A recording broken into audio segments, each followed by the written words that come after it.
तो हो गए हैं दोनों विलन एक, मिला लिया है गायत्री और नोएना ने एक दूसरे से हाथ। आखिर कौन सी नई डील पर इन दोनों की बात हुई है फिक्स, और साथ ही साथ तुलसी की जिंदगी में ये किस नए शख्स की हो रही है एंट्री। चलिए आपको बताएंगे सारे ट्विस्ट की पूरी कहानी। चैनल को सब्सक्राइब करें, नोटिफिकेशन बेल दबाएं और इस वीडियो को लाइक शेयर करना ना भूलें। टीवी सीरियल क्योंकि सास भी कभी बहू थी के आने वाले एपिसोड में आप सब देखेंगे कि कहानी में बहुत ही धमाकेदार ट्विस्ट होगा। मिहिर और नोएना की बेवफाई देखकर तुलसी ने घर छोड़ दिया है। साथ ही साथ मिहिर को भी ये बात पता चल चुकी है कि तुलसी अब सब कुछ जान गई है। मिहिर तुलसी को रोकने के लिए भरी बारिश में उसके पीछे पीछे दौड़ा तो सही, लेकिन तुलसी उसके हाथ लग नहीं पाएगी।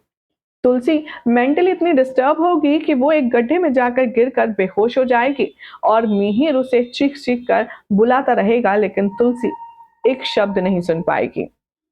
इधर देखेंगे आपके गायत्री नोएना के पास जाएगी और उसे शाबाशी देगी। जी हाँ, कहते हैं ना कि चोर चोर मौसेरे भाई, ठीक उसी तरह अब गायत्री नोएना को अप्रिशिएट करने जाएगी और उससे कहेगी, फाइनली तुमने वो काम कर दिखाया जो इतने सालों में मैं नहीं कर सकी। फाइनली तुमने तुलसी और मिहिर को अलग कर दिया। ये मुझे बहुत अच्छा लगा। तुलसी और मिहिर का अटूट रिश्ता, इन दोनों की अटूट प्रेम कहानी तुमने तोड़ ही दी। तभी नोएना कहती है, आपको इस चीज से क्या फायदा। तभी गायत्री बताती है कि अगर मैं फायदे की बात करूं तो मुझसे ज्यादा तुम फायदे में रहोगी। मुझे यहाँ पर एक इच्छा है, मैं चाहती हूँ कि तुम मिहिर की जिंदगी में रहो। नोएना कहती है, लेकिन आप ऐसा क्यों चाहती हैं।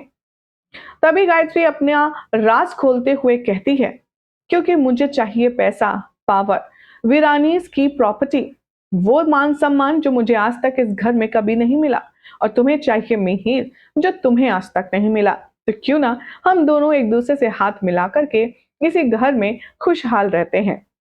मतलब नोएना यहाँ पर मिहिर का नाम सुनते ही मेल्ट डाउन हो जाती है, और इधर देखेंगे आपके तुलसी की जो हालत है वो बहुत खराब है।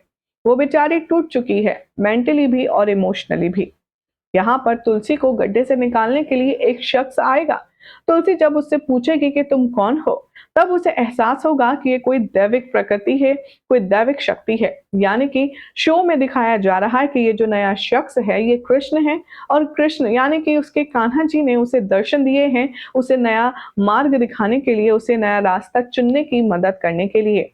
और ये शख्स तुलसी को इस बड़े सदमे से उबारेगा और अभय के पास जाने का, अंगद के पास जाने का रास्ता दिखाएगा। इस तरह से श्री कृष्ण यहाँ पर तुलसी को संभालते हुए नजर आएंगे, जो कि देखना बहुत डिवाइन होगा। अगर आपको अपडेट अच्छी लगी तो चैनल सब्सक्राइब करें, नोटिफिकेशन बेल दबाएं और देखते रहिए सीरियल स्यापा।